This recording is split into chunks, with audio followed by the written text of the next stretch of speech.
अब आपका third point है कौन सा? थर्ड पॉइंट है आपका in a particular fraction from the old partner. In a particular fraction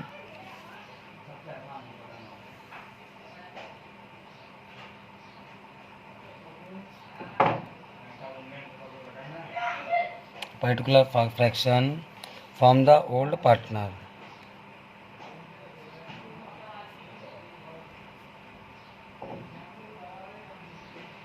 from the old partner, ये 3 कंडीशन है आपके न्यू प्रॉपर्टी सेलिंग रेशियो को कैलकुलेट करने की। फर्स्ट कंडीशन कि in their old property selling ratio, कि आप ओल्ड पार्टनर, जो न्यू पार्टनर होगा वो ओल्ड पार्टनर से अपना पार्ट उनके ओल्ड रेशियो के अकॉर्डिंग लेगा। और सेकंड पॉइंट है आपका इन अ पर्टिकुलर फ्रैक्शन, कि एक पर्टिकुलर फ्रैक्शन क्वेश्चन में गिवन होगा कि उसने एक्स से इतना लिया, वाई से इतना लिया, तो उसके अकॉर्डिंग कैलकुलेट हो जाता है। और थर्ड है आपका इन अ पर्टिकुलर फ्रैक्शन, या पर आपको पर्टिकुलर फ्रैक्शन गिवन होंगे कि 1/3 इससे लिया, 1/4 इससे लिया, तो ऐसे भी आप कैलकुलेट कर सकते हो। अब आते हैं हम लोग देखते हैं कि फर्स्ट वाले पॉइंट का एग्जाम्पल देखते हैं, ठीक है। तो फर्स्ट वाला पॉइंट कैसे आता है आपके सामने वो देख लो। फर्स्ट कंडीशन के लिए आपका एग्जाम्पल ये है कि action by our partner of firm, action by our partner of firm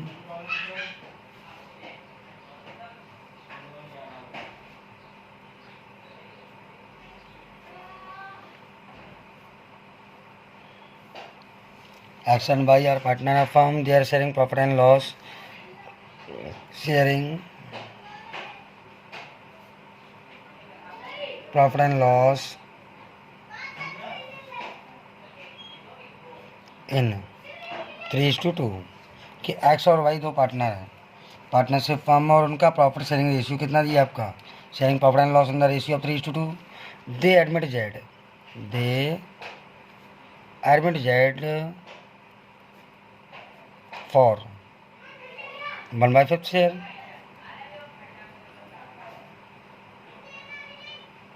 calculate new profit sharing ratio.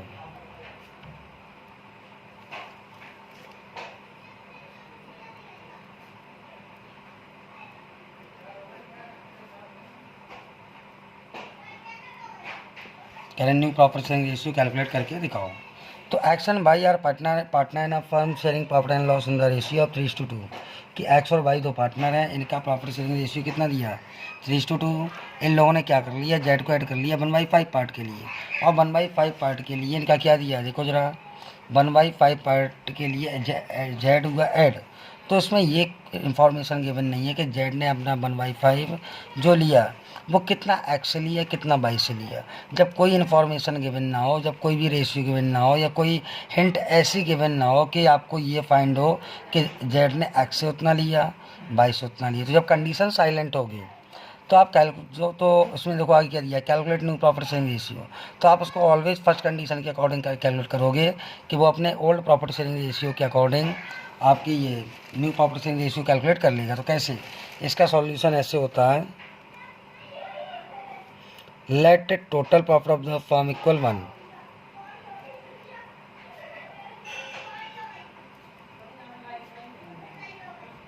कि हमने ये मान लिया कि हमारे टोटल फर्म का जो प्रॉफिट है वो कितना है आपका 1, ठीक है। तो टोटल फर्म का प्रॉफिट आपका होता है 1, और 1 में आपने क्या किया है, total profit of the firm equal 1, और जेड एडमिट फॉर जेड कितने पार्ट के लिए ऐड हुआ देखो, जेड एडमिट फॉर 1/5 पार्ट। तो जेड हमने मान लिया कि हमारा जो जेड है वो 1/5 पार्ट के लिए ऐड हो गया। तो अब रिमेनिंग शेयर कितना बचा आपका, देखो जेड को 1/5 दे दिया, तो इसमें हमारे एक्स और वाई दोनों का पार्ट है। तो यहाँ पर रिमेनिंग शेयर निकालो। अब तो यहाँ पर रिमेनिंग शेयर इक्वल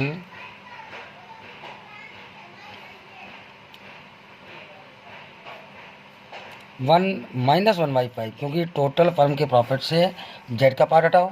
तो हमें ये पता चल गया कि अब एक्स और वाई का जो पार्ट है वो इतना है, इसमें एक्स और वाई अपना अपना पार्ट ले लेंगे और वो सेटिस्फाई हो जाएंगे, तो उनके न्यू प्रॉफिट शेयरिंग रेशियो आ जाएंगे। कि late the total profit of the firm equal 1, कि हमारे फर्म का जो टोटल प्रॉफिट है वो कितना है 1 है। हमने उसमें से पहले जेड को दे दिया 1/5, तो हमने जेड को 1/5 दिया। तो आप ये देखो कि 1 से 1/5 को हटाया तो 1/5 को हटाने के बाद अब हमारे फर्म का प्रॉफिट कितना बचा, 4/5। तो ये पार्ट एक्स और वाई के लिए है, क्योंकि जेड का 1/5 हम दे चुके हैं, जेड का 1/5 हम ये दे चुके हैं। आफ्टर दैट जो आपका 4/5 बचा है ये एक्स और वाई का है। तो अब निकालोगे, देखो यहाँ पर कैसे, एक्स न्यू शेयर इक्वल, तो एक्स का ओल्ड शेयर कितना था आपका, ये 3/5 ऑफ 4/5। तो 4/5 में से 3/5 ले लेगा ये एक्स, और वाई कितना लेगा, देखो वाई जो न्यू शेयर इक्वल 2/5 ऑफ 4/5। तो ये कितना हो गया आपका, ये देखो यहाँ पर आएगा 12/25, ये इसका न्यू पार्ट, और 8/25 ये इसका न्यू पार्ट। तो अब चलो हम तीनों को निकाल लेते हैं न्यू। देखो कैसे, ऐसे करेंगे एक्स, वाई और जेड। तो एक्स का पार्ट कितना निकला हमारा 12/25, तो ये आया हमारा 12/25, और वाई का कितना आया आपका 8/25, और जेड का कितना आया आपका, जेड का तो 1/5 क्लियर था, 1/5। ओके, तो देखो इनके डिनोमिनेटर भी इक्वल नहीं है, कर लो इक्वल। क्या करोगे आप इनको और इजी कर लो, लेकिन हो नहीं पाएगा, क्यों, क्योंकि यहाँ पर देखो ये 12 है, ये 8 है, और यहाँ पर दिया 5, 1/5। तो किसी एक टेबल से दोनों ट्रांसफर मीन्स डिवाइड तो हो जाएंगे, बट दोनों नहीं होंगे। यहाँ पर 12 है, यहाँ पर 25, यहाँ पर 8 है, यहाँ पर 25। तो किसी एक टेबल से ना तो ये दोनों डिवाइड होंगे, ना ये दोनों डिवाइड होंगे। तो इनको डिवाइड करने के लिए क्या करना होता है, देखो जब हम इनको डिवाइड नहीं कर सकते हम इसको इसके इक्वल कर लेंगे। तो क्या किया, इसका 12/25, इसका 8/25। तो इसमें भी क्या करेंगे, 5 का इंटू कर लो। तो ये भी हमारा हो गया कितना, 5/25। तो देखो 12/25, उसके बाद 8/25, और ये हो गया आपका 5/25। तो आपकी न्यू रेशियो क्या आ गए, 12:8:5। तो मतलब 12 और 8 20 और 5 25, 12/25, 8/25 और 5/25, ये निकला है इनके न्यू रेशियो। तो कहानी समझ में आई अच्छे से। अब आइए इसके बाद, अब आते हैं हम लोग किसके पास, इसका दूसरे टाइप का एग्जाम्पल देखने के लिए।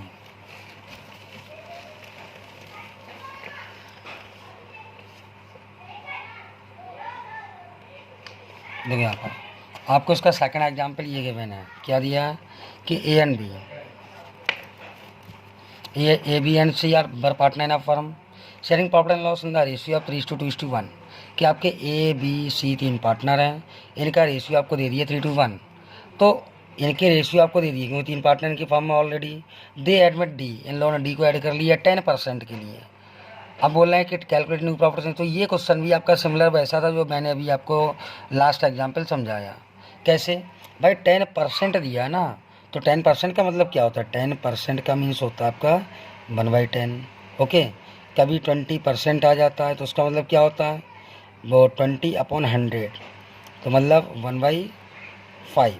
ओके, और 25% होता है तो फिर क्या करोगे, 25/100 मतलब 1/4। तो ऐसे ये मीन्स लेट करने होते हैं कि 10% का मतलब 10/100 मतलब 1/10, 20% का मतलब 20/100 मतलब 1/5, 25% का मतलब 25/100 मीन्स 1/4। ओके, तो क्या है यहाँ पर कि 10% के लिए ऐड हुआ, तो सिमिलर वही क्वेश्चन कि डी एडमिट फॉर 1/10 पार्ट, तो रिमेनिंग शेयर इक्वल, तो वही करोगे आप, late the total profit of the firm equal 1।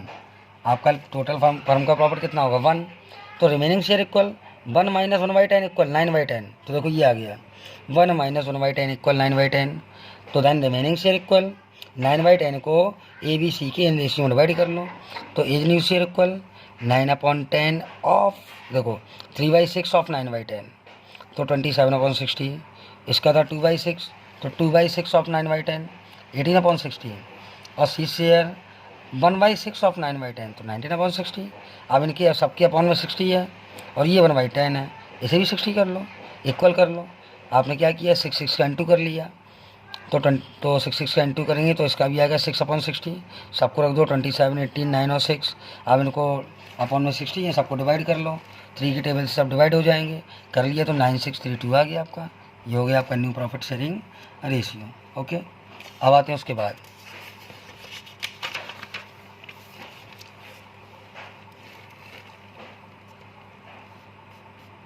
Second है आपका जो क्या दिया आपको केस है, यहाँ पर आपको सेकंड केस दिया। When share of new partner, देखो ऊपर हेडिंग गिवन है आपको clear. When share of new partner given and also new profit sharing ratio of old partner is given, कि आपको न्यू प्रॉफिट वो new share of new partner, when share of new partner का share भी given है, old partner का ratio भी given है। तो ऐसी कंडीशन में क्या करते हैं वो देख लो। जैसे ए एंड बी दो पार्टनर हैं, अब इनके रेशियो ओल्ड गिवन नहीं है, तो हमेशा इनके ओल्ड रेशियो क्या मानेंगे, इक्वली, मतलब 1/2 और 1/2। ओके, तो क्या दिया यहाँ पर देखो, A and B are partner, तो इनका रेशियो आपका 1/2 दे एडमिट सी, तो इनका रेशियो आपका होगा इक्वली, मतलब 1/2 और 1/2। ओके, उसके बाद दे एडमिट सी, इन लोगों ने सी को ऐड कर लिया 1/4 शेयर के लिए। In future profit sharing ratio between A and B, अब इन्होंने ये कह दिया कि ए एंड बी का फ्यूचर रेशियो हो जाएगा 2:1, तो calculate new profit sharing ratio. तो ये वेरी सिंपल, कैसे, let the total profit of the firm equal 1, इसमें आप जेड का पहले सी का निकाल दो, तो शेयर ऑफ इनकमिंग पार्टनर 1/4, तो रिमेनिंग शेयर 1 - 1/4 इक्वल 3/4, तो ये 3/4 में आप क्या करोगे, ए का न्यू पार्ट दे दोगे और बी का न्यू पार्ट दे दोगे। तो बी का, इनके पार्ट है न्यू कितने, ये देखो 2:1 में लेंगे न्यू प्रॉफिट शेयरिंग रेशियो को, तो मतलब इसका न्यू रेशियो 2/3 के अकॉर्डिंग लेगा ये, और ये लेगा 1/3 के अकॉर्डिंग। तो कैसे होगा आपका, देखो as new share equal 2/3 of 3/4, तो इसका आया कितना 6/12। अब बी का न्यू शेयर तो 1/3 ऑफ 3/4, इसका है 3/12। अब आप देख रहे हो इसका 6/12, इसका 3/12 और इसका है 1/4, तो फिर इसे भी 3/12 कर लो। तो हमने सारे रेशियो को इक्वल रखा, ए बी और सी का, 6/12, 3/12, 3/12, तो ये कितना आया 2:1, मतलब आप डिवाइड कर लो ना 3 के टेबल से सबको डिवाइड कर लोगे, तो आपका ये आ जाएगा 2:1, तो मतलब 2/4, 2/4, 1/4 और 1/4। ओके, अब आते हैं उसके बाद नेक्स्ट एग्जाम्पल है आपका, ये दिया देखो, ये इलस्ट्रेशन नंबर 4। ओके, ये न्यू बुक का है सब कुछ, क्योंकि हमारे पास ओल्ड बुक नहीं थी, ठीक है, क्योंकि नया एडिशन अब हमारे पास रखा हुआ था, ओल्ड था नहीं, तो हमने कहा चलो इसी से एक्सप्लेन कर देते हैं। तो अब क्या है देखो, इलस्ट्रेशन नंबर 4 है आपका कि A and B are partner in a firm sharing profit and loss in the ratio of 5:4। A and B are partner in a firm sharing profit and loss in the ratio of 5:4, कि A and B दो partner हैं, इनका ratio आपको दे दिया 5:4। इन लोगों ने सी को add कर लिया 1/10 के लिए, 1/10 share of the profit which he acquires, देखो इसमें लिखा है, स्पेसिफाइड किया है कि विच ही एक्वायर, कि उसने अपना पार्ट लिया, एक्वायर वर्ड का मीन्स होता है रिसीव करना, कि which he received in equal proportion from both, कि उसने अपने 1/10 को, देखो जो ये लिखा हुआ है 1/10, उसने अपने 1/10 को ए एंड बी से कितना लिया, इक्वली। तो इक्वली कैसे, 1/10 का आधा लिया उसने ए से और 1/10 का आधा लिया उसने बी से, तो बोल रहे हैं find the new profit sharing ratio. तो आप सीधा ये करो कि इट मीन्स, देखो C share of profit in the firm 1/10 और उसने आधा आधा ले लिया ए बी से, तो आप ये देखो कि इट मीन्स ए है सरेंडर, ए ने कितना दिया होगा, ए ने उसके पार्ट का आधा, मतलब सी के पार्ट का आधा, तो 1/2 और 1/10, 1/20 दिया ए ने। फिर बी ने कितना सरेंडर किया, और सिमिलर उतना ही 1/10 और 1/2, वो 1/2 और 1/10, तो 1/20 इसने भी दिया। तो भाई न्यू शेयर निकाल लो, तो new share equal old share minus surrender share, कि ओल्ड में से जितना वो दे चुका उसे हटाओ। तो आप देखो क्या होगा यहाँ पर, as new share equal as, A का न्यू शेयर कितना होगा, देखो as new share equal, A का ऑलरेडी कितना था 5/9, माइनस करो 1/20 उसने दिया, कितना है आपका, देखो ये एलसीएम सॉल्व करके उन्होंने देखा 91/180। बी का न्यू शेयर 4/9 माइनस 1/20, मतलब 80/9, तो यहाँ पर कितना आ गया आपका, यहाँ पर इसको भी सॉल्व किया तो 71/180। तो देखो ये दोनों किसी एक टेबल से मीन से डिवाइड नहीं होंगे, तो और सी का शेयर आपका 1/10, तो इनको जब सॉल्व कर लिया और जब ये दोनों किसी एक टेबल से नहीं जाएंगे तो इनको भी हम उसी के डिनोमिनेटर के इक्वल कर लेंगे, इसका डिनोमिनेटर भी उनके इक्वल, तो इसका डिनोमिनेटर 180, यहाँ पर 10, तो 180 करने के लिए आपको 18 का इंटू करना पड़ेगा, 18 का इंटू नीचे, 18 का इंटू ऊपर, तो देखो हम करके दिखा रहे हैं, देखो हो गया, तो 118 यहाँ पर 180 यहाँ पर, ऐसे सॉल्व करना आपको। ओके, तो रेशियो आपका होगा, देखो ये 91:71 (71 (18). Okay, confirm. इसके बाद अभी हम आपको बाद में बताते हैं। ओके।